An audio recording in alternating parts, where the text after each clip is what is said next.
So, welcome to Labor Matters, a program that goes around to different parts of Africa. Now we are in the giant of Africa, Nigeria, a country with more than 220 million population, with large labor force. But there are so many issues that is affecting the Nigerian workers, ranging from poor salary, lack of motivation, and the issue of promotions. And recently, it's the issue of federal government palliatives and that of minimum wage increment as a result of so many things that accumulated and make the economy so hard. So, in today's episode, we visited the headquarters of the umbrella of the Nigerian labor unions, all the Nigerian labor unions, Nigerian Labor Congress. Here we are with the chief of the media or information of that great union. So you are welcome to African Matters, to Labor Matters Africa. Thank you very much. So what's the name? My name is Benson Upa, Head of Information and Public Affairs of the Nigerian Labor Congress. So, sir, actually the issue of Nigerian workers, particularly at this moment, the burning issue is the issue of minimum wage review.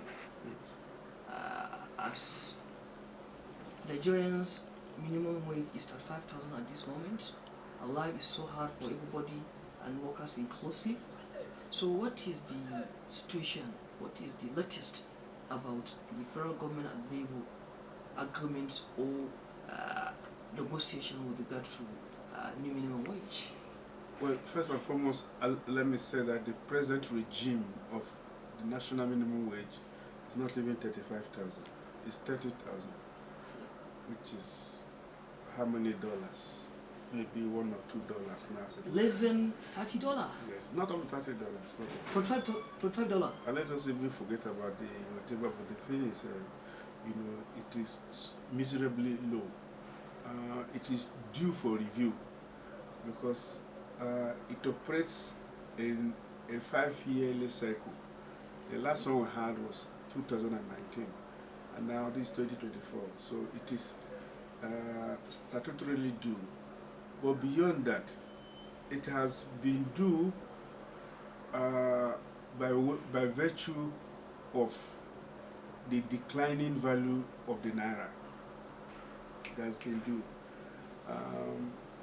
Even before the coming in of President Bola Tinubu, the value of the naira had gone down, but his coming in considerably worsened it. The naira was massively devalued. The subsidy in quote was removed. The combination of these two policies. The unification of foreign exchange. Yes, yes. Well, they call it the unification of the exchange rate of the foreign exchange. Yes, rates. The unification of the tiers. Of the tiers. Yes. So actually, what government did was to massively devalue the naira, using that as an excuse, because no government, no reasonable government, acting reasonably, leaves its national currency to the vagaries of the market. Not even China. They say import-export window to determine. Well, that's what I'm saying. They will tell you import-export window or export-import window. You see, every reasonable government must of necessity take care of its national currency. If you leave it to the storms of the market, particularly if you are an economy like Nigeria that is import dependent, there will be misery, there will be pain, there will be whatever. Today, the naira, 1,500 naira goes for $1. Even though it comes down small. This is completely unrealistic. At the foreign market. Why would anybody do this to its own people? And this is under a year when Buhari was at the time he left, I think it was $1 to about 300 and something naira. And last is 450. 400 something. So 400. and then within 6 months, you brought us to this level, and we have not gotten to the destination yet. And some charlatans out there are saying that the naira is still overvalued. Overvalued. Yes.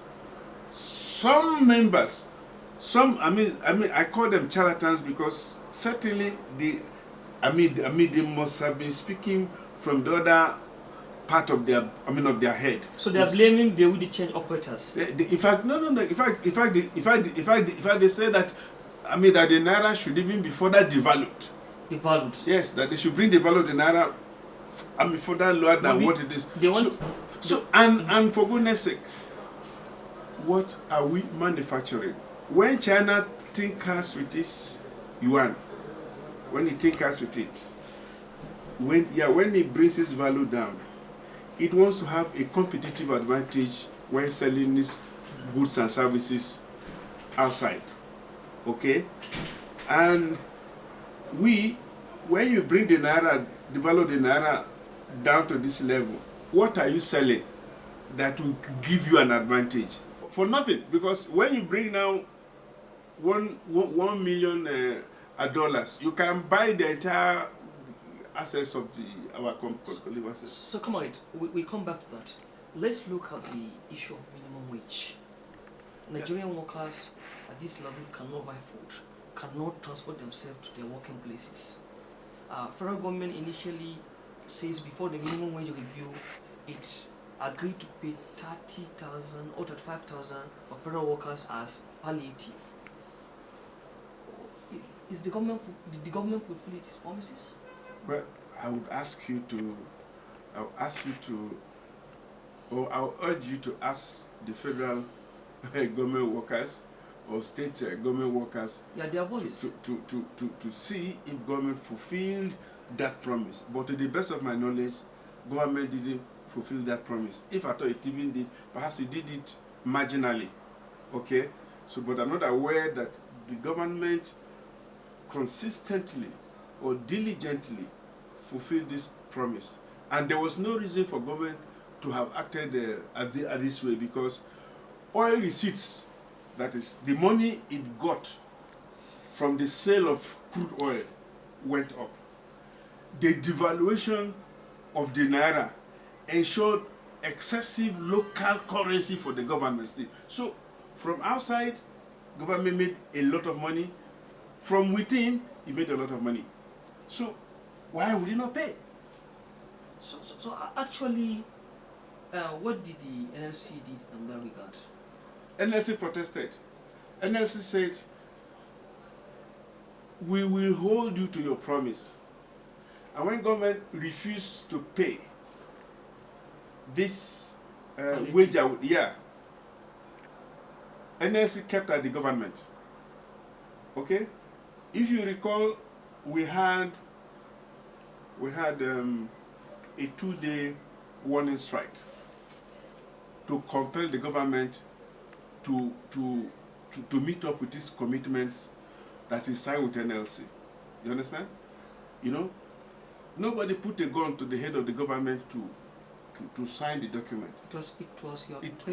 It was a consensual thing. We both agreed, okay, these are the things you should do in the interim. And government agreed and signed. And yet did not fulfill that promise. So come on, back to the recent issue of minimum wage review. After so much of struggle from your side on behalf of workers, Nigerian government has agreed to set up a tripartite committee. The committee has been set up and inaugurated by the Vice President on behalf of the President. So we expect the committee to get to work as quickly as possible, because Nigerians are dying in droves. So is there a time limit for the committee time frame? Of course. Okay, how long? Of course. There is. This is the minimum wage law. The minimum wage law, which which brings about the minimum wage. As I told you, if you follow, every 5 years. So, and this is the 5th year. So statutorily it is due. Government, if it exceeds this season, it means that government is acting in breach of the law. Okay? But in any case, I told you that the value that by value that the minimum wage has long been due because of the devaluation of the naira. The new salary should be based on the dollar exchange rate, considering all the government assets, all the government source of income is coming in dollar, considering crude oil is the main product that the Nigerian government export to get its earning.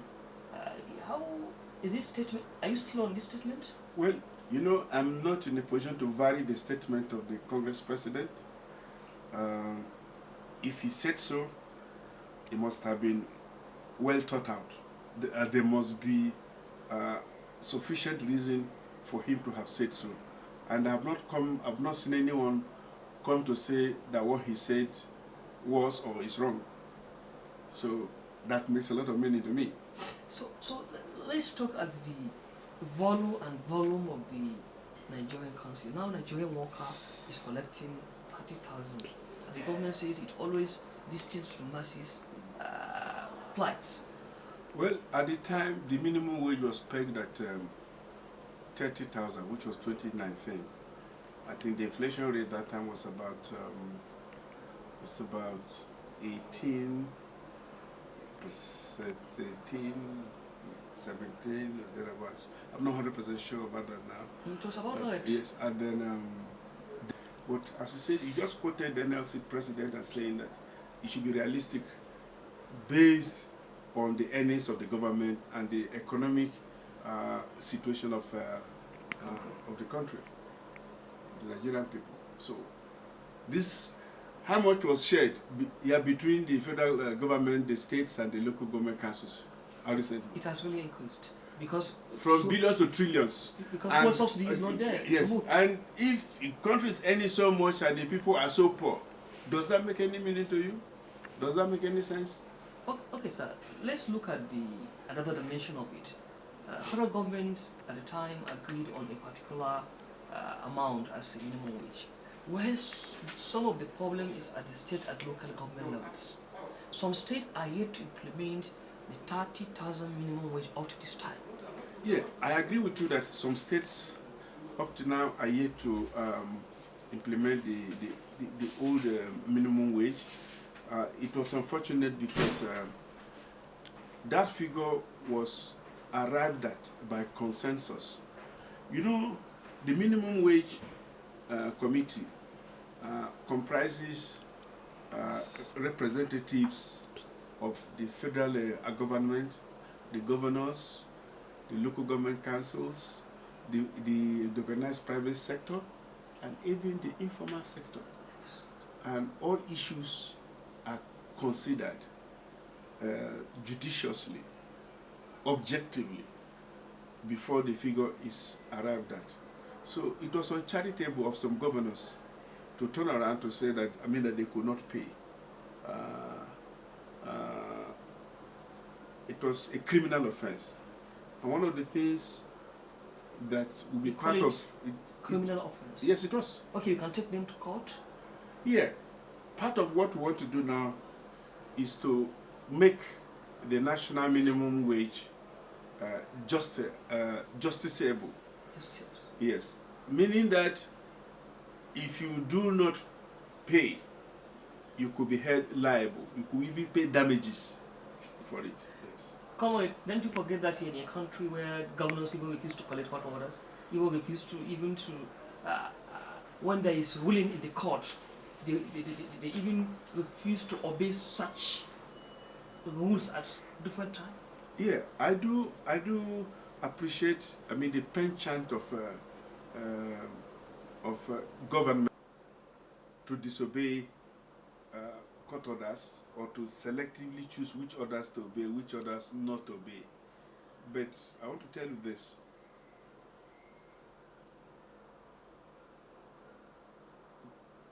Inasmuch as we appreciate the immensity of state power, we do also believe that there is a superior power, and that superior power belongs to God. It belongs to the people. The people, and that's why this is saying that the voice of the people is the voice of God. So they cannot continuously hold the people down, pin the people down without consequences. Okay, so back to the So I promise you, we will make them account for any violation. Whichever state governor, whichever tier of government refuses to implement the national minimum wage when it is signed into law, that entity should be ready for us. Okay, you're talking of that is what happened in Imo. Are you not afraid of it is repeat? No. I do appreciate the fact that that the case of Imo was a terrible one, an insult to all of us, an act of treachery and bestiality. But we are not scared by what happened in Imo. Let me tell you, we have the will, the capacity to fight. Let me tell you, that we didn't fight in Imo was best known to us. We have the capacity, we have the will. We have the capacity and the will to fight. But that we didn't fight in Imo should not be a signal to any governor or any entity of power to want to do that kind of a thing again. If they do it, they will face the consequences. Okay, sir, finally, yes, as we have less than 2 minutes, the issue of this state, local government now, they are at the mercy of the state government. Whatever state government agree to pay its workers, I know it will be reflected at local government level. Yeah. Nigerian worker, in terms of welfare, in terms of anything to make him confident, make him have confidence and to be proud of his work, is no longer there. Well, I must say that we have always been for the autonomy of the local councils, the autonomy of the judiciary at the state level particularly, and we have fought. We fought assiduously. Well, Jusun has... let me tell you, we were with Jusun, we were with Nolge in their campaigns across the country, and we are still with them. Okay. And we are ready to go to any length with Jusun and Nolge to ensure that there is autonomy for local councils and autonomy for the judiciary at the state level and so on and so forth. Don't forget that we took this battle to the National Assembly. We won from there. It was at the level of State House of Assembly that some State House of Assembly compromised, acting at the behest of the governors. They caved in. But of course, those governors will leave power and will soon find out that what we've been trying to tell them is a better way to go, to ensure that the local governments are given the autonomy, that the judiciary have the autonomy, are well independently funded, adequately funded. So, and except we do this, we cannot eliminate crime in our country. You can see we have a tendency of growing crime across the country because there is no longer governance at that level. It is an ungoverned space. Local government chairmen are just glorified boys, okay, boys and girls, not due to their own fault, but due to the greed. With this situation, we will continue to meet a stiff resistance in dealing with crime. Some people keep saying, have state police, have state police. The state police are not magicians. In the first place, look, the reason why we have these issues at the moment is not due to the absence of police. We have police officers and men on ground, and other military and paramilitary forces, joint task forces that have been moving. Our officers and men have been giving their all through night and day. But if the fundamental problem is not solved, there is a limit to which they can go. The facilities to work. Even facilities too, tools to work. To fight bandits and all of that. The transport means. So thank God, transport means and all of that, and even that. Look, so we need to motivate our security forces, intelligence and security forces. So finally, yes. Second to the final question, sir. Yes. Let's look at the private sector. Mostly when government implements minimum wage at its own level, private sectors, they normally refuse to. In private sector, I must say this, the organized private sector not like small and medium enterprises. If you are talking about the informal sector, yes.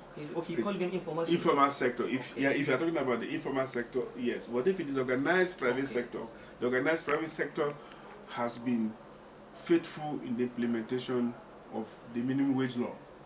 Okay, if you find an instance where that is observed in breach, I'm sure it's just in between.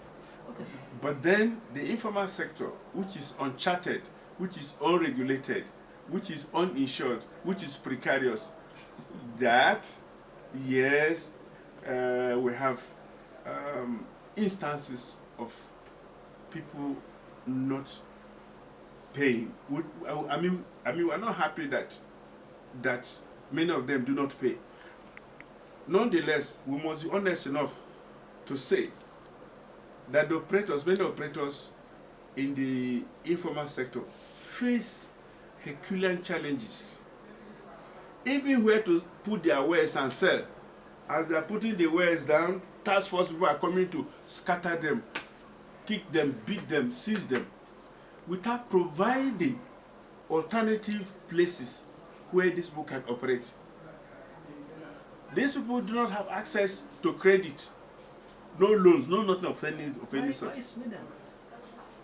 On paper, they don't have access to market. Okay, they are in a wild ocean. Okay, so but that is no reason why they should not pay. We are not trying to justify their inability to pay. We would want them to pay, but we should also look at their situation, and we use the opportunity to urge the government that instead of destroying the spirit, the entrepreneurial spirit of these people, government should provide alternatives for them to operate, and also encourage them, assist them in accessing credit and market. Thank you very much, sir. On behalf of our guest today, who is the Information and Media Officer of Nigeria Labour Congress here in Abuja headquarters in Nigeria, and all my colleagues, I, Abba Misani, saying goodbye on behalf of Time-Based TV Africa and Africa Press.